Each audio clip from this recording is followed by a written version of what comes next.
Welcome back to another episode of Straight Talking Leadership with me, Chris Pienkowski.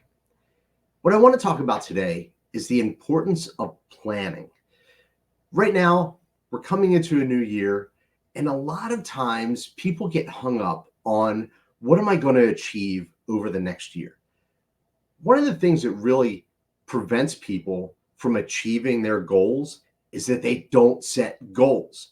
They come into a new year or a new point in time and they say, I'm just going to keep doing what I'm doing because it's going so well. And I'm just going to ride that train and everything's going to be awesome. By doing what I'm doing right now, I'm just going to keep leveling up every day, every week, every month. And while I love that mindset, that is not practical when it comes to actually winning the year. If you don't set specific goals, then you don't know when you've achieved those goals. You don't know if you've fallen short of those goals. So people will come into a new year or a new fiscal year, and they're not very clear about what the end of that year should look like for them. So I just want to walk through pretty basic steps of how you can plan for the year so that you're able to win it and measure it and know that you've succeeded. First things first, I want you to look back on last year and look at your successes and your failures. Write them down. What are the things that you did extremely well? What were the successes that you had last year that you would like to build upon? Make a list of that stuff. Now, look back on all of the stumbles, the failures that you had last year.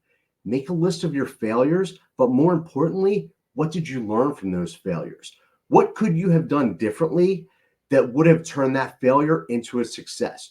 Or maybe just not as big of a failure as it was. So I want you to make that list of what did I not do well? What did I fail at? And what did I learn from it so that I'm taking away lessons? One of the philosophies that I have is that it's not a win or lose situation. You have to put yourself in a win or learn situation.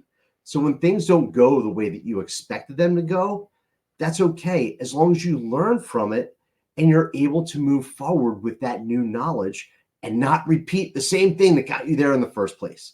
So now that you've got your list of your successes from last year, your list of your learnings from last year, you want to look ahead and say, at the end of this year, where do I want to be? And I'm going to encourage you to set 3 to possibly 5 goals. Don't go more than 5 goals because it starts to get overwhelming. You'll start to get analysis paralysis. That's just too much for one person.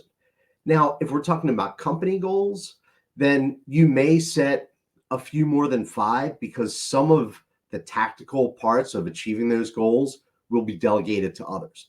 But if you're a solopreneur, if you're doing this for your own personal benefit, 3 to 5 annual goals is really where you want to be. When I say goals, what I'm talking about are very specific. You want to use the SMART goal methodology. SMART is an acronym. It stands for specific, measurable, attainable, relevant, and time-bound.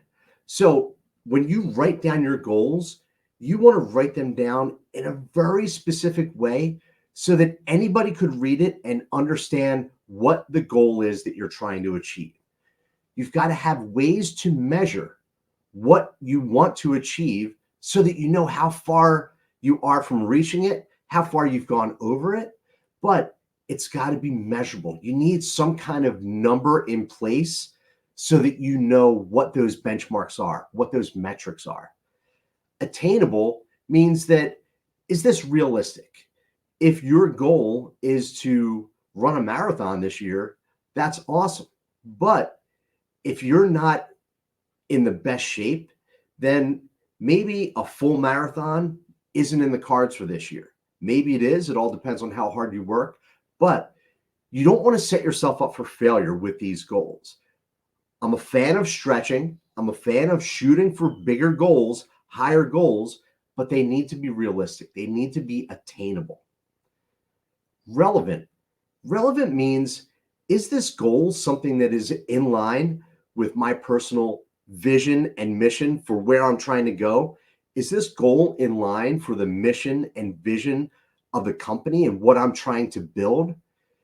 If you're trying to build a company that is servicing custom cars, then a goal of yours is not going to be, I'm going to get into the, express oil change business.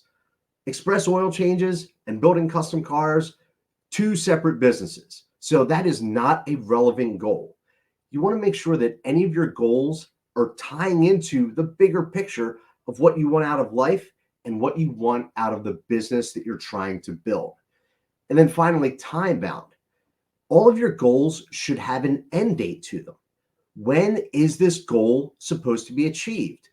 When am I going to see the results of this? If you don't set a time and a time limit for achieving these goals, then it's something that could drag on forever. It's something that you're going to stop short of just before you actually hit the goal. You're going to walk away and give up. You've got to set time frames for your goals.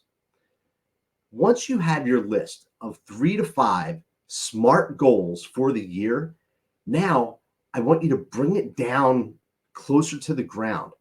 And let's think about, what are my missions for the first quarter of this year? Big goal, strategic. 90-day goals are missions. What are the missions that I need to accomplish that are tied to these big strategic goals that at the end of Q1, I'm going to be 25% closer to achieving those annual goals? So now is when you take the big goals and you break them down into smaller action items. So for each of your, let's say, 3 goals, you may have 6 missions that need to be accomplished. And those, again, each mission is also going to be using the SMART framework. This way, you're able to know that what I'm doing is very specific.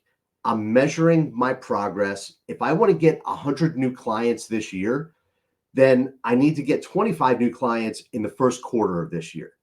That's our measurement. Is it attainable? 25 clients over the course of 90 days, depending on what your business is, I believe is very attainable. Is it relevant?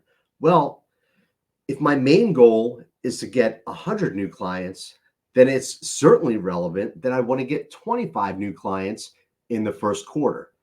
And the time bound of this particular mission is 90 days. It's the end of March. It's the end of Q1. So now you're going to start tracking what you're doing on a daily and weekly basis to meet those missions in order to accomplish those missions. And then right before the end of Q1, you're going to sit down with yourself and you're going to plan out your missions for Q2. So going into this year, it's so important that you understand where you want to end up and then reverse engineer how you're going to get there. You're not going to achieve goals that are not set out and defined. When goals are amorphous and ambiguous, there's too much room for you to say, I made it, didn't make it, it's time to give up, I need to keep going. You just need to be very specific. And specific is not, I'm just going to keep doing what I did last year. I'm just going to keep pushing. And the harder I push, the further I'm going to go. I love the mindset, but that's not realistic. That's not how you set goals and set achievements and track your progress. So as we're going into this year, what are your big goals for 2024 for your business or for your personal life? 3 to 5 specific goals using the SMART framework.